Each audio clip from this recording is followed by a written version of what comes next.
Este 1 de septiembre entra en vigor la Ley del Suelo. Según el Ejecutivo canario, va a propiciar inversiones en el archipiélago y la generación de empleo. A través de esta ley se simplifican los trámites administrativos para ejecutar algunas obras menores, como la reforma de viviendas o fincas. Además, incluye un paquete de normas directas de vital importancia para el sector primario. Además, desde hoy comenzarán a funcionar varias oficinas de apoyo en ayuntamientos como el de Valverde, San Sebastián de la Gomera o Puerto del Rosario. Pues de esta ley vamos a hablar esta mañana con Nieves Lady Barreto, consejera de Política Territorial y Sostenibilidad y Seguridad del Gobierno de Canarias. Señora Barreto, ¿qué tal? Muy buenos días. Buenos días. Bueno, estamos hablando de que se pone en marcha la norma estrella tal vez del Gobierno de Canarias y se habla de que es la verdadera reforma de la economía canaria. Bueno, yo creo que la ley puede suponer muchas cosas, pero desde luego va a suponer un impulso a sectores fundamentales como el sector primario en Canarias. Lo decíamos desde el principio y a partir de ahí, por supuesto, implicará desarrollo no solo de ese sector, sino del día a día, el permitir desbloquear trámites ante las administraciones locales también permite que se propicie desarrollo. Desarrollo de aquello que también se puede hacer hoy, solo que los años de tramitación, de procedimientos, de expedientes, hace que se vieran bloqueados en el tiempo. Por lo tanto, que hoy entre en vigor esta ley, que es una gran ley no solo en contenido, sino por todos los ámbitos que toca, es importante, pero ahora queda trabajo por hacer, queda que se aplique bien. Hoy la inmensa mayoría del articulado del texto es de aplicación directa, con lo cual no hay que esperar a nada, los ciudadanos pueden acudir a su ayuntamiento a empezar a informarse y seguiremos trabajando en el desarrollo de los reglamentos y apoyando ayuntamientos y cabildos con la puesta en marcha de oficinas y de formación, fundamentalmente de apoyo a técnicos municipales e insulares. ¿Se simplifican los trámites administrativos? ¿Antes cuánto se podría tardar por una licencia? Pues dependiendo de la isla y de lo que tardarán, si estamos hablando de licencias en asentamientos rurales, podríamos hablar de en torno a un año, 6 meses de trámites para una licencia, 6 meses para la calificación territorial. Los 6 meses de la calificación territorial de los cabildos es difícil que se bajara, la inmensa mayoría tardaban un plazo parecido, incluso en algunos casos más.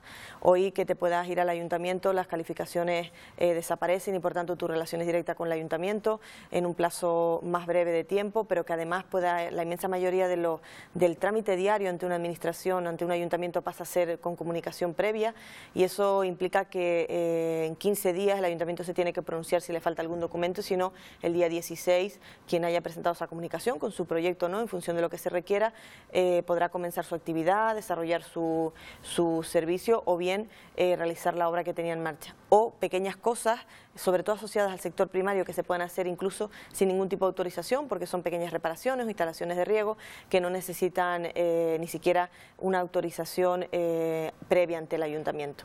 Eso debe ir acompañado, y así hay que dejarlo claro, del refuerzo que se hace a la Agencia de Protección del Medio Urbano y Natural, que a partir de hoy es la Agencia Canaria del Medio Natural y que reforzará todo el tema de la disciplina urbanística y por supuesto de las sanciones. Por lo tanto, el permitir agilizar trámites y expedientes también entra dentro de la responsabilidad de cada ciudadano y en eso tenemos que ser muy serios y además muy rigurosos. Ustedes han querido dejar claro que esta ley no trata de consumir más territorio. Todo lo contrario, y lo hemos dicho desde el principio, y a partir de ahora que se aplica se podrá empezar a ver. La ley invierte un principio fundamental del derecho urbanístico en España y además en Canarias, que se lleva aplicando desde hace muchos años, y es que todo aquel suelo que un plan general no clasificaba pasaba a ser urbanizable y por tanto se podían producir cosas en él, se podía desarrollar, se podía construir. La ley del suelo, que entra en vigor hoy, plantea que cualquier tipo de suelo que no esté clasificado en un plan, que un plan general y un ayuntamiento no lo necesite, no puede ser urbanizable, sino que pasa a ser rústico y por tanto se pone al servicio del sector primario.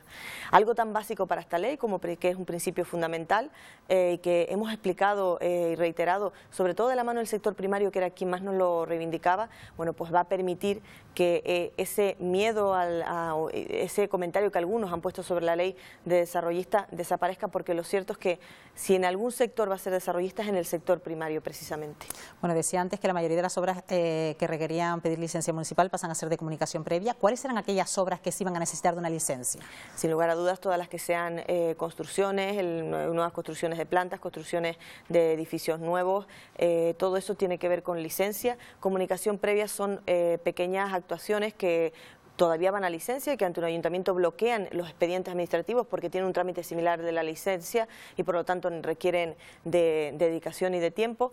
Cualquier obra menor, una reparación de una vivienda, una reparación de una fachada, pintar una vivienda requiere hoy licencia, a partir de este momento comunicación previa, pequeñas mejoras, mejoras en las fincas agrícolas, mejoras no solo en las infraestructuras sino también en la propia finca, cosas como esas que hoy van a licencia y que hasta ayer iban a licencia y que requerían un procedimiento igual que cuando construíamos una vivienda o cuando íbamos a reparar o a hacer una tercera planta, una segunda planta, tenían que ir a licencia. Bueno, pues poder desbloquear eso y pasarlo a un procedimiento sencillo como la comunicación previa viene en parte a desahogar las oficinas técnicas municipales, también las de los cabildos, porque al desaparecer las calificaciones territoriales hace que la agilidad en los trámites al otorgar una licencia y de una comunicación sean mucho más sencillos. Por eso en el día a día de los ayuntamientos se va a ver pronto la agilidad en la aplicación de la ley, si logramos aplicarla bien en los ayuntamientos, y por eso el Gobierno pone en marcha 5 oficinas en las islas, en Gran Canaria y Tenerife ya tenemos oficinas de apoyo a través de GESPLAN, ponemos 5 oficinas en el resto de las islas y esperamos que en el próximo mes y medio, 2 meses, podamos tener un conocimiento suficiente de cómo están las oficinas técnicas municipales, el volumen de trabajo mayor donde lo tienen, para poder seguir contratando personal en función de las necesidades. Hasta ahora hemos contratado arquitectos y juristas y a partir de ahí contrataremos aquel perfil profesional que más requieran los ayuntamientos. ¿Cómo ha sido ese proceso para trabajar con los ayuntamientos? Pues ha sido muy bueno, la ley la empezamos a trabajar desde 2015 con la FECAN de la mano. El programa específico de formación que ponemos en marcha, que se alargará durante 6 semanas en las islas de Gran Canaria y Tenerife, comenzaremos a mitad de septiembre, lo hemos elaborado y sus contenidos están elaborados con la FECAN y ahora para la fase de elaboración de los reglamentos ya hemos tenido una reunión con ellos y seguiremos trabajando en esa elaboración de los 5 reglamentos que hemos puesto en marcha. ¿Te hubiera gustado que esta ley hubiera nacido del consenso unánime del Parlamento de Canarias? Sí, claro que me hubiera gustado, porque yo creo que cuando más del 85% del texto es votado a favor por todos los grupos parlamentarios y al final se escenifica una votación del texto conjunto y se vota en contra, lo que no es coherente. Yo creo que si al final se hubiera querido, el texto hubiera salido perfectamente por unanimidad, independientemente de que hubiera cosas con las que no estábamos todos de acuerdo, pero en las menos. Al final siempre decíamos que lo discutido de la ley se centraba en 8 artículos del texto de 408 que tenía cuando entró en el Parlamento. Por lo tanto, creo que si se hubiera querido hubiera salido perfectamente por consenso, pero bueno, se ha aprobado. Más del 85% del texto está refrendado por muchos más votos que los que refrendaron el texto único al final, por lo que la ley no solo no sale con esa debilidad que algunos han querido decir, sale con un amplio consenso, independientemente de que la escenificación de la votación final en algunos grupos políticos ha sido votar no, como en el caso del Partido Socialista cuando apoyó el 85% del texto. Bueno, los puntos de conflicto con los partidos que no apoyaron esta ley fue el papel que iba a jugar la CONMAC y también el poder que se le otorgaba a los ayuntamientos para proponer y aprobar sus propios planeamientos. Y yo creo que a lo largo de la elaboración del texto y del propio debate parlamentario quedó claro qué es lo que decía la ley, no lo que decían algunos que decía la ley. La CONMAC, se llame como se llame, seguirá existiendo un órgano autonómico que ejercerá las funciones de informes de competencia y por tanto en ese sentido de control a los ayuntamientos y a los cabildos en materia competencial. En ese órgano trabajaremos a través del reglamento orgánico de la Consejería y independientemente de que los ayuntamientos tengan que tener sus propios órganos internos para aprobar sus planeamientos. Lo que es cierto es que la ley del suelo permite a los ayuntamientos no solo elaborar y liderar su plan general, sino aprobarlo definitivamente, pero con unas condiciones, y las condiciones las marcarán los distintos informes de las otras administraciones. Pues la ley del suelo, ya saben, entra en vigor desde este 1 de septiembre, pero también queremos aprovechar su presencia aquí, consejera, para que nos hable también de la situación y la preocupación de muchos canarios por ese barco que se encuentra a la deriva, al sur de la isla de Gran Canaria, desde hace más de 2 semanas, un barco de bandera británica. El Gobierno de Canarias ha activado de forma preventiva ese plan especial de protección civil por contaminación marina. Hoy, de hecho, tienen prevista de nuevo una reunión.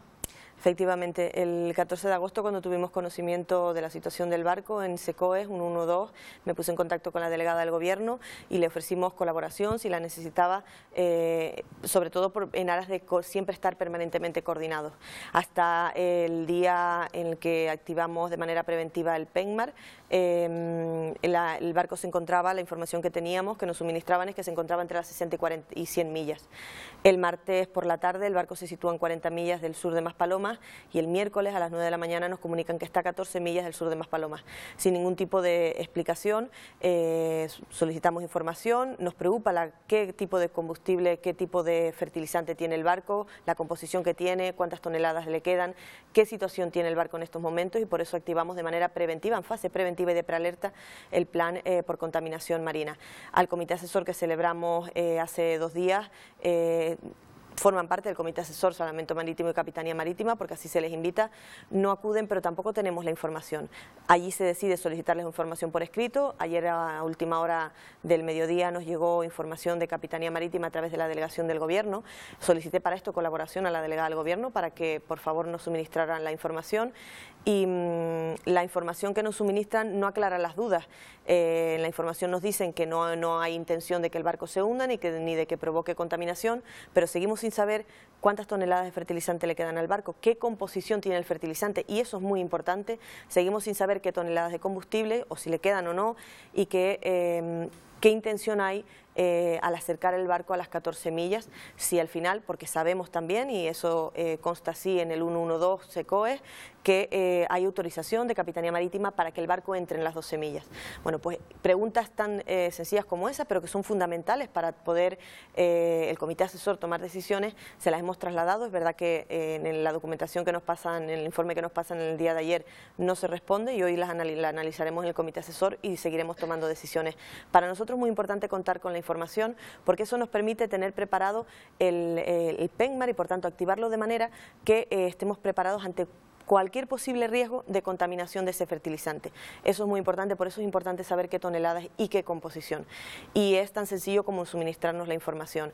Creo que tal y como nos transmitió la delegada, iba a intentar que Capitanía Marítima fuera hoy al comité asesor. Yo espero, allí estará el presidente del Gobierno, también el presidente del Cabildo de Gran Canaria, el alcalde de San Bartolomé, para los que yo creo, y el resto de personal, que son los técnicos que nos asesoran, la información es fundamental. Pues Nieves, Lady Barreto, agradecemos su presencia aquí esta mañana. Buenos días, Canarias. Muchas Buenos días. gracias, saludos para todos.